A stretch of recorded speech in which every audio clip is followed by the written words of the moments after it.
नमस्कार, मेरा नाम संदीप सेनगुप्ता और ये electric vehicles Hindi. Electric vehicle revolution चालू हो चुकी है। टू व्हीलर्स में काफ़ी ऑप्शंस हमको मिल रहे हैं, लेकिन मज़े की बात यह है कि ज़्यादातर ऑप्शंस स्कूटर्स है। इलेक्ट्रिक मोटरसाइकिल्स की जो ऑप्शंस है वो बहुत कम है। तो ऐसा क्यों है, इस वीडियो में हम इसी बारे में बात करेंगे।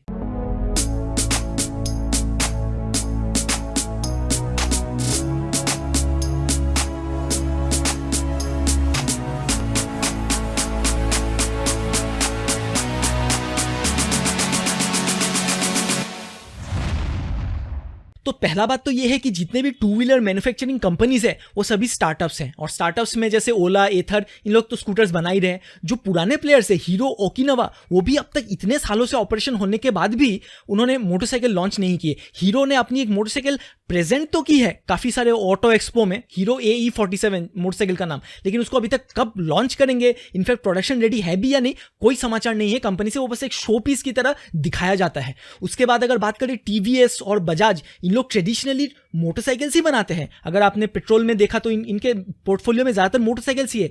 इन्होंने जब आके इलेक्ट्रिक व्हीकल बनाया, इलेक्ट्रिक टू व्हीलर बनाया, इन्होंने भी स्कूटर बनाया, मोटरसाइकिल नहीं बनाया। हीरो मोटोकॉर्प की बात करते हैं, ये जो है भारत के सबसे ज़्यादा बिक्री होते हैं इनके टू व्हीलर्स, और सब मोटरसाइकिल ही इनका पोर्टफोलियो में भी मोटरसाइकिल ज़्यादा है। ये भी जब इलेक्ट्रिक व्हीकल बना रहे तो ये भी अपनी स्कूटर ही निकाल रहे, मोटरसाइकिल नहीं निकाल रहे। तो ये क्यों हो रहा है, ऐसा क्यों हो रहा है? तो इस विषय में जब सोचा तो मेरे दिमाग में 4 ऐसे कारण आए जिसके वजह से जो कंपनीज है वो स्कूटर्स को प्रेफर कर रही है। पहला कारण ये है कि स्कूटर लोग खरीदते हैं आसपास जाने के लिए, स्कूल कॉलेज चले गए, बाजार चले गए, ऑफिस यदि पास में है तो चले गए।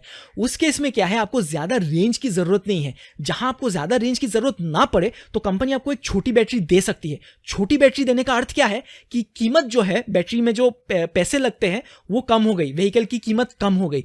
दूसरा बात क्या है कि स्कूटर में कोई एक्सपेक्ट नहीं करता है कि आपको 90 किलोमीटर पर आवर या उससे ज़्यादा की स्पीड, किसी को नहीं चाहिए स्कूटर में उतना ज़्यादा स्पीड। तो उस केस में एक छोटी सी मोटर भी काम कर जाएगी। अगेन, मोटर छोटी हो गई, बैटरी छोटी हो गई तो कीमत घट गई। लेकिन वही अगर मोटरसाइकिल के बारे में बात करें तो जो मोटरसाइकिल खरीद रहे हैं वो चाहते हैं कि जो मोटरसाइकिल की टॉप स्पीड है वो 100 किलोमीटर प्रति घंटे या उससे ज़्यादा की हो। उस केस में क्या है, आपको बड़ी सी एक मोटर देनी पड़ती है। बड़ी मोटर को चलाने के लिए एक बड़ी बैटरी भी देनी पड़ती है, जिसके चलते कीमत बढ़ जाती है। तो इलेक्ट्रिक व्हीकल को अगर जनरल पब्लिक तक पहुंचाना है तो उसकी कीमत कम रखनी है, और अगर कीमत कम रखनी है स्कूटर्स में ही वो संभव हो पाता है। और स्कूटर को प्रेफरेंस देने का दूसरा कारण ये है कि जो स्कूटर है वो ज़्यादा बड़े ग्रुप को अपील करती है। आप नर हो, नारी हो, 18 साल के युवा हो कि 70 साल के बुजुर्ग हो, सभी लोग जो है स्कूटर चला सकते हैं, उनको स्कूटर पसंद है। तो एक मॉडल बना लिया, इतने सारे लोगों में बिक्री करने का जो उसका संभावना है वो बढ़ गया। लेकिन वही आप तुलना करें मोटरसाइकिल के साथ, एक बहुत छोटी सी ग्रुप को ही मोटरसाइकिल पसंद आती है, जिसके वजह से अभी कंपनीज रिस्क नहीं लेना चाहती है। वो जिस भी चीज़ पे इन्वेस्ट करे वो बिक्री हो जाए, ये उनकी पहली रिक्वायरमेंट रहेगी। और तीसरा कारण ये है कि भारत में जो स्टार्टअप कंपनीज ने अभी बिजनेस स्टार्ट किया था इलेक्ट्रिक व्हीकल्स में, वो काफ़ी सारे कंपोनेंट्स हो, डिज़ाइन हो, जो है चाइना से वो लोग ले रहे थे, इंपोर्ट कर रहे थे स्टार्टिंग में। और चाइना में इलेक्ट्रिक स्कूटर ज़्यादा पॉपुलर है ना कि इलेक्ट्रिक मोटरसाइकिल्स। और चौथा कारण ये है कि शहरों में स्कूटर को ही ज़्यादा प्रेफरेंस दिया जाता है, क्योंकि ये ज़्यादा प्रैक्टिकल होती है कि सामान वामान ले लिया, बाजार से सामान खरीद के आप उसको स्टोर करके अपने डिक्की में स्टोर करके ला सकते हैं। और उससे बड़ी बात क्या है कि शहर में जो रास्ते होते हैं वो काफ़ी प्लेन होते हैं, ख़राब नहीं होते, ऊबड़ खाबड़ नहीं होते, जिसके चलते स्कूटर के जो छोटे पहिए हैं वो भी आराम से उसके ऊपर से निकल चलते हैं। लेकिन गाँव घर में क्या होता है कि रास्ते जो है वो मिट्टी के रहते हैं, टूटे फूटे रहते हैं, जिसके चलते वहाँ पे मोटरसाइकिल ज़्यादा बेहतर काम करती है। और चूंकि इलेक्ट्रिक व्हीकल की सारी कंपनी है, जो शोरूम है वो शहरों में ही अभी खुल रही है, तो वो स्कूटर्स को ही ज़्यादा वो प्रेफरेंस दे रहे हैं। तो ये 4 कारण थे जिसकी वजह से मुझे लगता है जो कंपनीज है वो इलेक्ट्रिक स्कूटर्स को ज़्यादा प्रेफरेंस देती है, ना कि इलेक्ट्रिक मोटरसाइकिल्स को।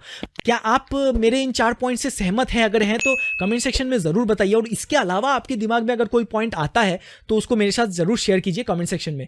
वीडियो को लाइक कीजिए और चैनल को सब्सक्राइब करके रखिए, तो दोबारा मुलाकात होगी। संकल्प करें, विद्युत चुने।